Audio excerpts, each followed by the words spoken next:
Hello students, welcome back. The Blue Rebellion and after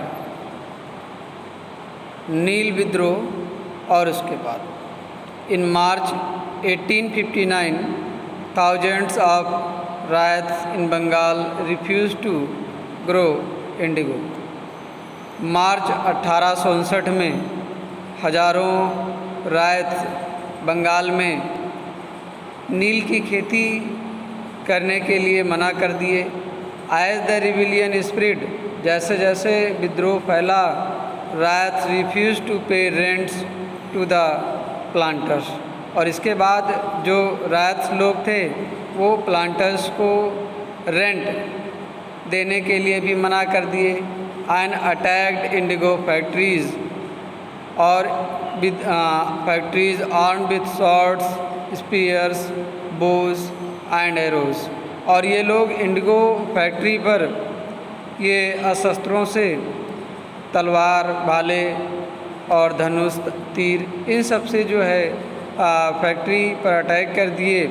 women turned up to fight with pots, pans and kitchen implements, महिला लोग भी kitchen implement से kitchen implements जो रसोई में जो बर्तन यूज होते थे उसके माध्यम से इस फाइट में शामिल हुई।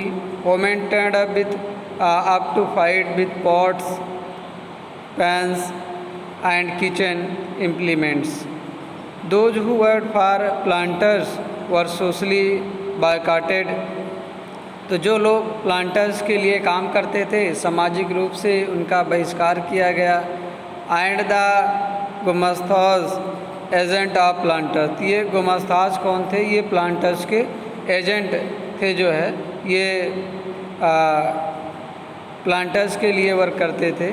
Who came to collect rent were beaten up, तो ये गुमास्ताज लोग जो रात से रेंट वसूलने आते थे इनको ये लोग इनकी पिटाई किए। Who came to collect rent were beaten up, तो गुमास्ताज की भी पिटाई हुई।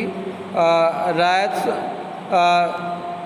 Sure they would no longer take advances to sow indigo nor B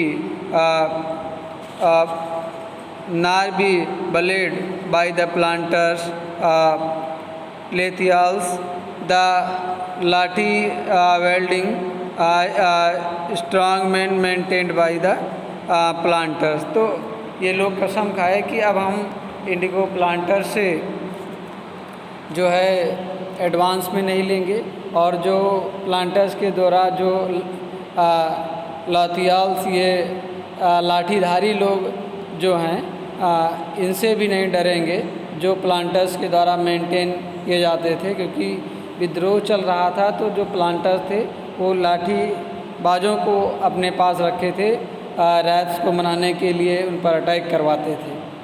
Y did the indigo peasant decide that they would no longer remain silent, तो indigo planters indigo peasants, why did the indigo peasant decide that they would no longer remain silent, तो जो नील के किसान थे, Indigo peasant थे, इन्होंने क्यों निश्चय किया कि अब हम ज़्यादा दिन तक शांत नहीं रहेंगे।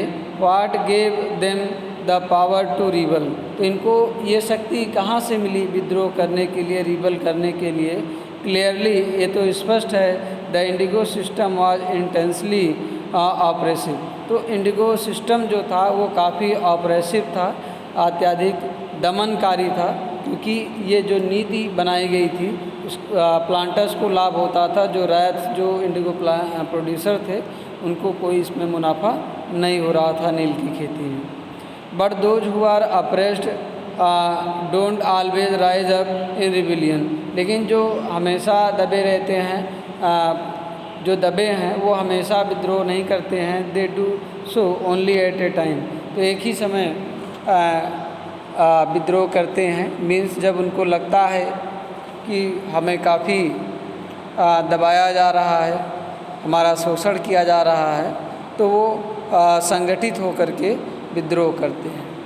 In 1859, the Indigo riots felt that they had the support of the local jamidars and village headmen in their rebellion against the planters। तो 1859 में 1859 में जो इंडिगो रायत से ये लोग सोचे कि अब हमें जो लोकल ज़मींदार लोग हैं और जो विलेज हेडमैन हैं, गांव के जो मुखिया हैं, वो भी इस विद्रोह में हमारा साथ दे रहे हैं प्लांटर्स के against. In many village headman who had been forced to sign indigo contracts.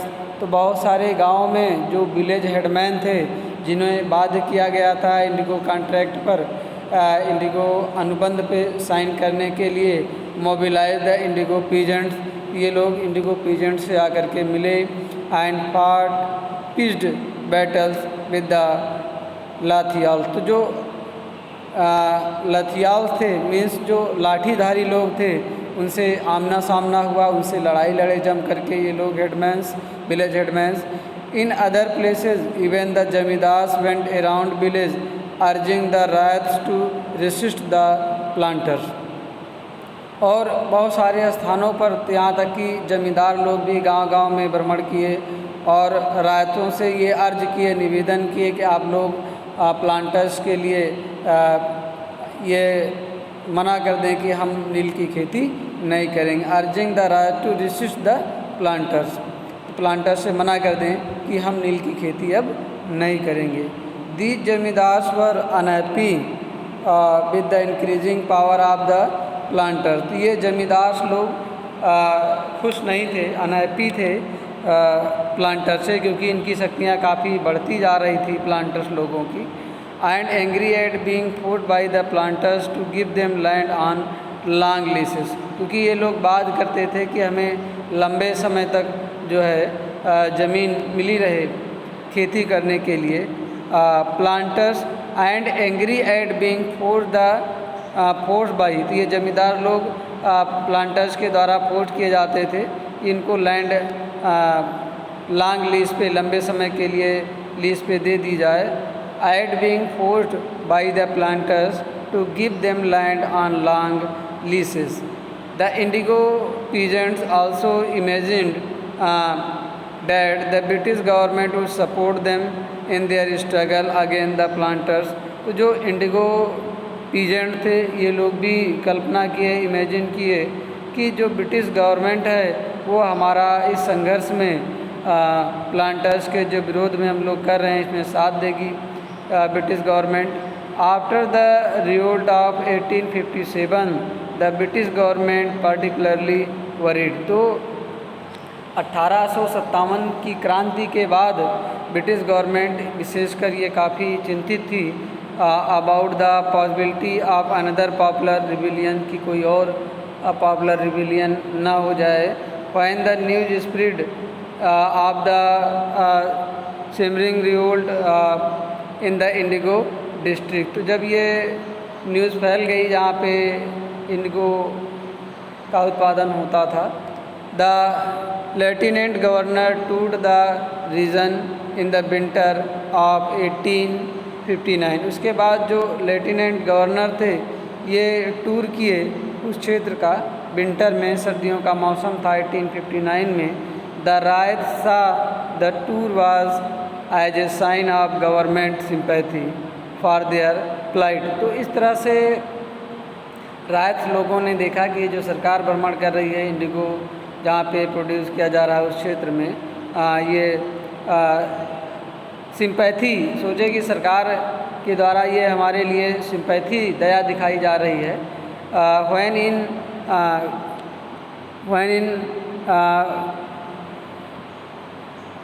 बरसात the magistrate Ashley Eden issued a notice stating that Rayat would not be compelled to accept Indigo contract।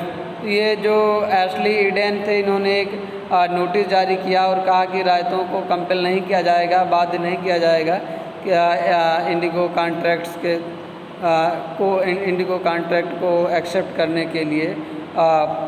Word went around that Queen Victoria had declared that indigo और need not to be shown.